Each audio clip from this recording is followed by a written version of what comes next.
ये जो पूल आप देख रहे हैं इसका साइज मोटा मोटी करीब करीब 6 फुट ये चौड़ा है और 12 फुट लंबा है। अगर मैं हाइट की बात करूं तो करीब करीब 2.25 या 2.5 फुट के आसपास हाइट है। और जो भी आप इसमें पानी देख रहे हैं ये लगभग इसमें 2 फीट है। अब ये पूल आपका सिंगल पीस नहीं है, ये प्री फैब्रिकेटेड पूल है। प्री फैब्रिकेटेड पूल वही होते हैं जैसे मैंने आपको पहले ही बताया कि जो मल्टीपल पीसेस में पूल आते हैं और आपके लग जाते हैं। जैसे कि ये छत पे बनाया पूल है, तो छत पे बनाने के लिए हमको 2 चीजें बहुत इंपॉर्टेंट है जानने के लिए। एक तो ये है कि आपका छत कितना वजन ले सकती है, उसके 2 तरीके हैं। एक तरीका तो यह है कि आप स्ट्रक्चर इंजीनियर से जब डिजाइन कराते हैं घर, तो आप कहते हैं जी मेरे को हम यहाँ पे छत पे पूल लगाना है और जिस भी साइज का लगाना है उस साइज का वो डिजाइन करते हैं, उसी हिसाब से सरिया डालते हैं, कुछ डालते हैं। दूसरा मैं आपको एक सीधा साधा सिंपल और आसान रास्ता बताता हूँ। जैसे ये वाला पूल हमारा है 2 फीट का, तो मैं इसको इस तरह से कैलकुलेट करता हूँ। जैसे 6 फुट बाय 12 फुट का पूल है, तो आप समझिए जो प्रेशर आपकी छत पे पड़ेगा लगभग 45 से 50 किलो पर स्क्वायर फीट पड़ेगा।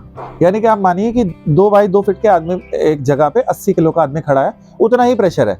तो अगर आपकी छत पे 20-30 लोग खड़े हो सकते हैं एक टाइम पे, तो आप ये वाला पूल लगा सकते हैं। अगर इसी की मैं डेप्थ बढ़ा देता हूँ, लाइक 3.5 कर देता हूँ या 4 फीट कर देता हूँ, तो वो आपका जो वजन है 70 किलो और 90 किलो के आसपास बैठता है। मैक्सिमम तो मैक्सिमम 4 फुट से ऊपर पूल नहीं देते छतों पे, या 4.5 फुट। वो आपका 90 से 100 किलो पर स्क्वायर फीट का प्रेशर आता है। तो एक बार पूल रखा गया, वो प्रेशर आपका आ गया। अब आपका छज्जा हो, आपकी पूल हो या कोई भी हो, एक बात इसमें और ध्यान रखने वाली बात है कि कोई भी हम छत पे पूल लगाते हैं तो वो पिलर या बीम उसके बीच से गुजरना चाहिए, या नीचे में कोई दीवार बनी हो जिससे कि उसका जो वजन है सारा का सारा डिस्ट्रीब्यूट हो जाए। अगर हम पिलर या बीम लगाते हैं तो उसमें वेट डिस्ट्रीब्यूट हो जाता है। तो ये तो रही 2-3 बातें आपको मोटा मोटी जो हमने छत के ऊपर पूल लगाने की बताए हैं। अभी ये जो पूल हमने लगाया है ये करीब हमारा 100-2 फीट का पूल है। और अगर आप इधर से आके देखेंगे, थोड़ा नजदीक से देखेंगे, तो ये जो पूल है छत पे टच नहीं हो रहा है। हमने पहले इसमें फ्लोर पैनल बनाए हैं, उसके बाद में वॉल पैनल लगाए और ये आपस में जोड़ के हमने पूरा का पूरा स्ट्रक्चर बना दिया है। इस स्ट्रक्चर के साथ में हमने इस तरफ में ये वुडन डेक लगाई है जिससे कि आप ऊपर चढ़ सकते हैं। इसको हम बोलते हैं WPC deck, would plastic composite. Benefit क्या रहता है कि ये ना तो सर्दी में ठंडा रहता है, ना गर्मी में गर्म होती है, और बरसात वगैरह से इससे कोई खराबी नहीं होती। तो जितने भी कोस्टल एरियाज हैं या पूल डेक बनाए जाते हैं ज्यादातर वो WPC में बनाए जाते हैं। अभी हमने साइड से कवर भी कर दिया है इसको फिनिशिंग देने के लिए, इसको हम WPC वॉल पैनलिंग बोलते हैं। साथ में इसमें पूल कवर भी देते हैं सो दैट कि आप इसको ढक के रख लें, क्योंकि आपका जो पूल है वो सारे दिन मिट्टी और डस्ट के लिए ओपन रहता है, लेकिन यूज आप 2 ही घंटे करते हैं। तो हमारा सजेशन ये होता है, और हम हर पूल के साथ में पूल कवर की रिकमेंडेशन करते हैं सो दैट कि आपका पूल चल जाए। अभी ये जो पानी भरा हुआ है ये लगभग 2 महीने हो गए भरे हुए। इसमें हमने जो सिस्टम लगाए हैं वो भी 0% वाटर वेस्टेज वाले हैं। अंडर वाटर लाइट्स लगी है, ये आपको मैं फाउंटेन दिखा देता हूँ चला के। हाँ, ये जो है आपको फाउंटेन है। पूल के साथ साथ हम लोगों ने इसमें वाटर एरिएशन के लिए फाउंटेन भी दिया है। अभी फिल्ट्रेशन की बात करें तो जितना हमने पानी 2 महीने पहले भरा था, आज भी ये पानी उतना का उतना ही है। ना इसमें हमने पानी निकाला है ना हमने डाला है।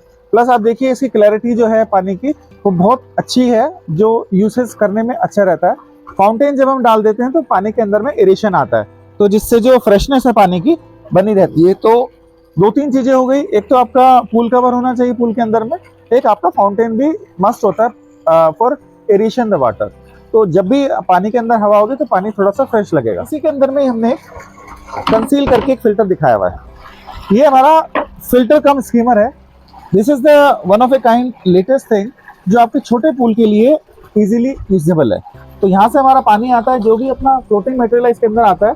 यहाँ पे हमने एक फिल्टर बैग रखा हुआ है जिसको हम जब भी हमें पूल को साफ करना होता है इसको निकालते हैं और ढक देते हैं। अभी ये सारा का सारा इन हाउस हो जाता है, और आपको कोई अलग से बैलेंसिंग टैंक, कोई अलग से सैंड फिल्टर, कोई अलग से बड़ी बड़ी मशीनें नहीं चाहिए। इतने ही पोर्शन में डेक के नीचे ही पंप आ गया, डेक के नीचे ही आपके फिल्टर आ गया, स्कीमर के अंदर ही फिल्टर आ गया। सो ये हमने क्या किया कि सारी जगह बचा दी है, आपकी मुसीबतें बचा दी हैं। केमिकल जो कंजम्पशन होती है उसको हमने कम कर दिया है, पानी की हमने वेस्टेज कम कर दी है, और एक हमने बहुत ही आसान सा सोल्यूशन दिया है जो कि रूफटॉप पूल के लिए बूंद साबित हो सकता है। अब हमने कुछ भी छत में छेद नहीं किया है, हमने प्लेटफॉर्म क्रिएट किया है। प्लेटफॉर्म के बाद में हमने पूल बनाया है, तो इसको हम एक नया नाम देते हैं, we call it modular pool.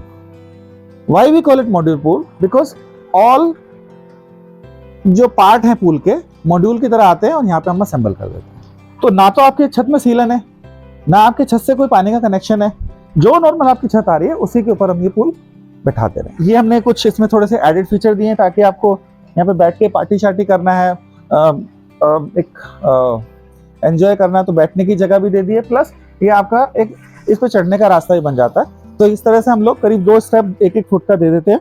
तो टोटल हाइट जो इस पूल की है अप्रोक्सीमेटली 2 फीट 6 इंच। पानी का डेप्थ है 2 फीट।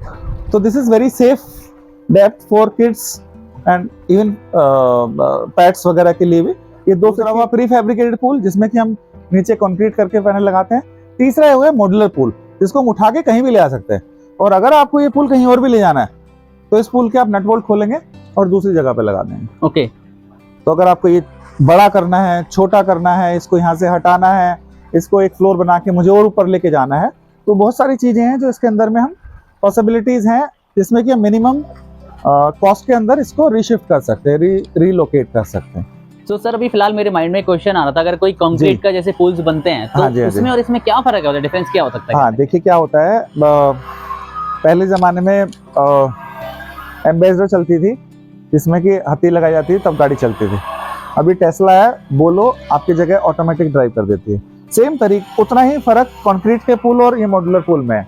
कंक्रीट पुल में सबसे बड़ी समस्या कंक्रीट पुल का अपना वजन, नंबर 2 सीपेज और लीकेज के इशू, नंबर 3 आप उसको एक बार बना दिया हटा नहीं सकते।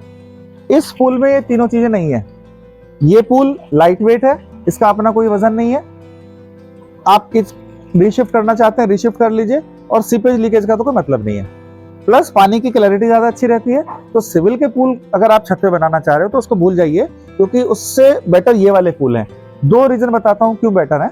नंबर 1, अगर आपने छत अपनी 100 किलो वजन के लिए बनाई है या 1000 किलो वजन के लिए बनाई है और मैं आपको 400 किलो वजन दे रहा हूँ, तो आपकी छत पे ऑलरेडी 600 किलो वजन कम है। बिल्कुल। तो कॉस्ट इफेक्टिव है, इजी टू यूज है, और आपके इंस्टॉलेशन री इंस्टॉलेशन सब चीजों में आसान है।